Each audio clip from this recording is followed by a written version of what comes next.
नमस्कार दोस्तों, one page series में आप सभी का बहुत बहुत स्वागत है। और आज इस एक पेज में जैन धर्म को हम कवर करने का प्रयास करेंगे। इसमें उद्देश्य यह है कि जितने भी आपके इंपॉर्टेंट क्वेश्चन पूछे जाते रहे हैं इस टॉपिक से, वो सब आपके इसमें कवर हो। तो आइए सेशन की शुरुआत करते हैं, देखते हैं जैन धर्म।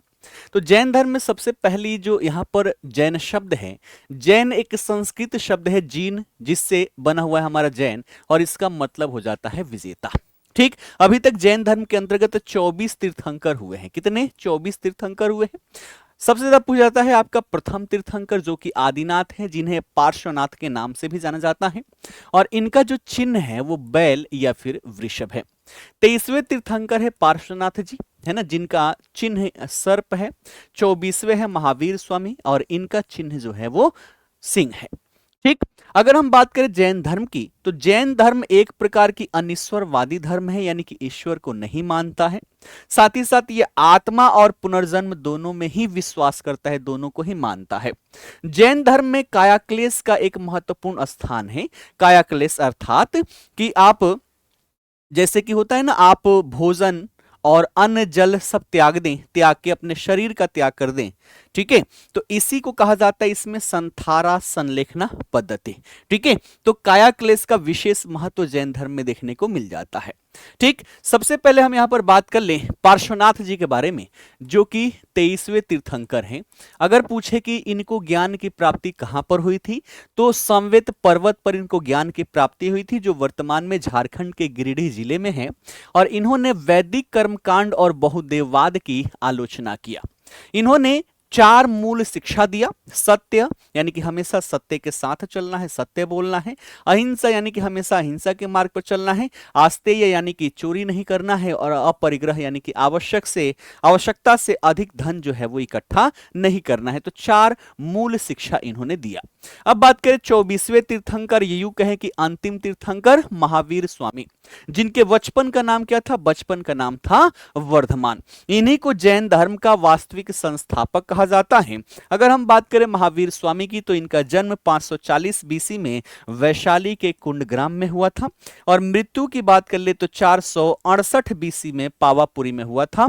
और इस घटना को निर्वाण कहा जाता है। क्या कहा जाता है? निर्वाण या परिनिर्वाण कहा जाता है। ठीक, माता इनकी त्रिशला थी, जिन्हें विदेह दत्ता के नाम से भी जाना जाता है। और ये लिच्छवी के राजा चेटक की बहन हुआ करती थी। वहीं पिता ज्ञात्री कुल के क्षत्रिय थे, जिनका नाम सिद्धार्थ था। पत्नी का नाम यशोदा, जिससे एक पुत्री की प्राप्ति भी हुई थी, जिसका नाम रखा गया प्रियदर्शना। आगे चलकर जमाली नामक राजकुमार से इनका विवाह भी होता है। अगर इनके बात करें ज्ञान प्राप्ति की, कि इनको ज्ञान प्राप्त कहां पर हुआ, तो रिजुपालिका नदी के तट पर इनको ज्ञान की प्राप्ति हुई। और वर्तमान समय में जो हमारी किऊल नदी है, इसी को रिजुपालिका नदी के रूप में पहचान किया गया है। 42 वर्ष की आयु में इनको ज्ञान की प्राप्ति हुई थी। और साल वृक्ष के नीचे इनको ज्ञान की प्राप्ति हुई थी। ज्ञान प्राप्ति के पश्चात ये क्या कहलाए? कैवल्य कहलाए। कैवल्य का मतलब होता है सर्वोच्च ज्ञान प्राप्त करने वाला। तो जब महावीर स्वामी को जब ज्ञान की प्राप्ति हुई, तो ये कैवल्य कहलाते हैं। उसके पश्चात प्रथम शिष्य इनका कौन बना? तो जो इनके दामाद थे, है ना, हमने देखा ना प्रियदर्शना का विवाह जिससे हुआ, जमाली ही इनके प्रथम शिष्य बनते हैं। और प्रिय शिष्य की बात करें, प्रमुख शिष्य की बात कर लें, तो यहां पर इंद्रभूति गौतम जो है, ये इनके प्रिय शिष्य हुआ करते थे। ठीक, अब बात करें जैन धर्म के त्रिरत्न की। ठीक, तो जैन धर्म में त्रिरत्न किसे कहा जाता है? सम्यक कर्म, सम्यक ज्ञान और सम्यक चरित्र। इसी को जैन धर्म में त्रिरत्न कहा जाता है। इसी को 3 जौहर भी कहा जाता है, आप सभी याद रखिएगा। ठीक है, उसके बाद यहां पर कहा गया है कि नैतिक आचरण करने के लिए आपको पंच महाव्रत के साथ चलना पड़ेगा। ये पंच महाव्रत क्या है? तो सत्य, अहिंसा, आस्तेय, अपरिग्रह। ये 4 तो किसने दिया था? पार्श्वनाथ जी ने दिया था। महावीर स्वामी ने इसमें 5वां जोड़ा। ठीक है, जिसे ब्रह्मचर्य कहा गया। ठीक, तो नैतिक आचरण पर चलने के लिए, नैतिक आचरण को अपने जीवन में लागू करने के लिए 5 महाव्रत दिए गए हैं। सत्य, यानी कि हमेशा सत्य बोलें, अहिंसा के मार्ग पर चलें, कभी भी चोरी नहीं करें, आवश्यकता से अधिक धन संचय ना करें, और ब्रह्मचर्य का पालन करें। ठीक है, अब बात कर ले यहां पर आगे। तो जैन धर्म के अंतर्गत 5 ज्ञान के प्रकार बताए गए हैं। मति, यानी कि जो इंद्रियों के माध्यम से हमें ज्ञान की प्राप्ति होती है। उसके बाद श्रुति यानी कि सुनकर अर्जित जो ज्ञान है। उसके बाद है अवधि यानी कि दिव्य ज्ञान। ठीक, फिर है मनः पर्याय यानी कि दूसरे के मन की बात जान लेने वाली जो कला आपके अंदर आ जाती है। और फिर कैवल्य, पांचवा है कैवल्य यानी कि सभी प्रकार के ज्ञान आपको प्राप्त हो चुका है। तो पांचवा क्या है यहां पर, कैवल्य अर्थात सर्वोच्च ज्ञान की प्राप्ति हो जाना। ठीक है, उसके बाद जब भी न्याय की बात आएगी तो न्याय की बात के लिए यहां पर अनेकांतवाद या सप्तभंग न्याय की कल्पना की गई है। यह किससे जुड़ा हुआ है, कई बार प्रश्न पूछे गए हैं, तो यह जैन धर्म से जुड़ा हुआ है ना। इसमें 7 प्रकार से सोचने के पश्चात किसी विषय वस्तु पर हम फाइनल डिसीजन लेते हैं। इसी को सप्तभंग न्याय की कल्पना या फिर अनेकांतवाद कहा जाता है, जो आपके जैन धर्म से जुड़ा हुआ है।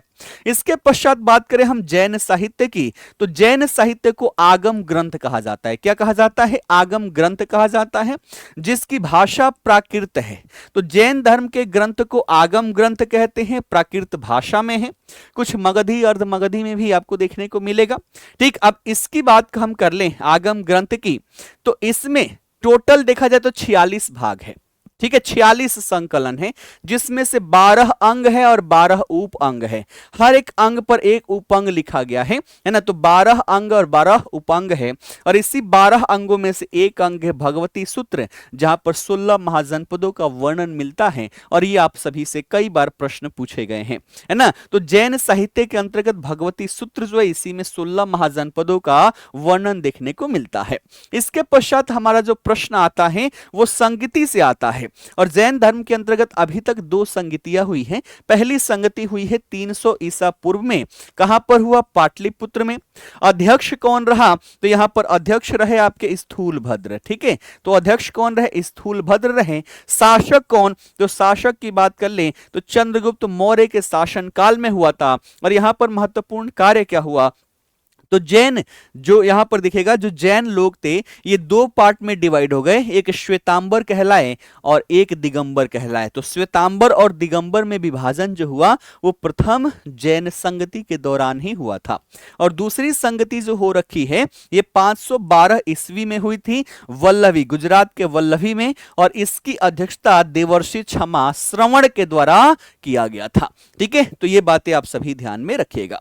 उसके पश्चात क्वेश्चन आता है कि महावीर स्वामी के द्वारा पहला उपदेश कहां पर दिया गया। तो ध्यान में रखिएगा, महावीर स्वामी ने अपना पहला उपदेश जो है वो राजगृह में दिया था।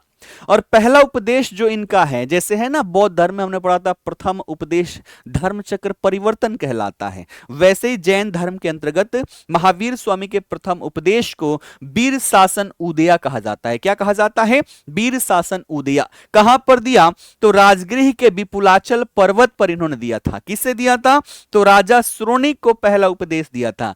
क्या उपदेश दिया था, जो सत्य अहिंसा और करुणा की शिक्षा इन्हें दिया गया था। यानी कि हमेशा सत्य बोलना है, अहिंसा के मार्ग पर चलना है, और जितने भी जीव जंतु हैं सबके प्रति करुणा आप सभी को दर्शाना है। ठीक है, तो ये बातें ध्यान में रखिएगा। अब अंतिम बात करें यहां पर किस चीज का, तो श्वेतांबर और दिगंबर का। ठीक है, जो जैन संप्रदाय है, तो श्वेतांबर दिगंबर कहां पर विभाजन हुआ, प्रथम बौद्ध संगति के, प्रथम जैन संगति के दौरान हुआ। श्वेतांबर संप्रदाय को लीड कौन कर रहे थे, स्थूलभद्र। और दिगंबर संप्रदाय को लीड कौन कर रहे थे, भद्रबाहु। जब मगध में 12 वर्षों का काल आता है तो भद्रबाहु जो है अपने शिष्यों के साथ, अपने अनुयायियों के साथ कहां चले जाते हैं, दक्षिण चले जाएंगे। दक्षिण में कहां, तो श्रवण बेलगोला। कहां पर जाएंगे, श्रवण बेलगोला चले जाएंगे। और इनके साथ ही चंद्रगुप्त मौर्य भी जाएगा और वहीं पर संलेखना विधि के माध्यम से अन्न जल त्याग कर अपने शरीर का त्याग कर दिया जाएगा। तो ये श्रवण बेलगोला चले जाते हैं, यहीं पर जाकर अपने जो वस्त्र है वस्त्र त्याग देंगे, क्योंकि ये दिशा और अंबर इसी को अपना वस्त्र मान लेते हैं, इसलिए इनको दिगंबर कहा गया। और ये स्थूलभद्र अपने अनुयायियों के साथ मगध में ही रुके रहे और श्वेत वस्त्र धारण करना स्टार्ट कर दिए, इसलिए इनको श्वेतांबर कहा गया। ठीक है, तो आशा करता हूं आप सभी को सब कुछ अच्छे से समझ में आ गया होगा। इस सीरीज का मूल उद्देश्य है कि कम से कम आपको टाइम में ज्यादा से ज्यादा रिवीजन करवा दिया जाए, मैक्सिमम चीजें जो है आपके एक पेज में समाहित करके आप सभी को दे दिया जाए। तो सेशन कैसा लगा आप सभी अवश्य ही कमेंट के माध्यम से बताइएगा, क्योंकि आपके सुझावों का हमें इंतजार रहता है। तो मिलते हैं फिर एक नए टॉपिक के साथ। फिलहाल के लिए आप सभी का बहुत बहुत धन्यवाद। जय हिंद।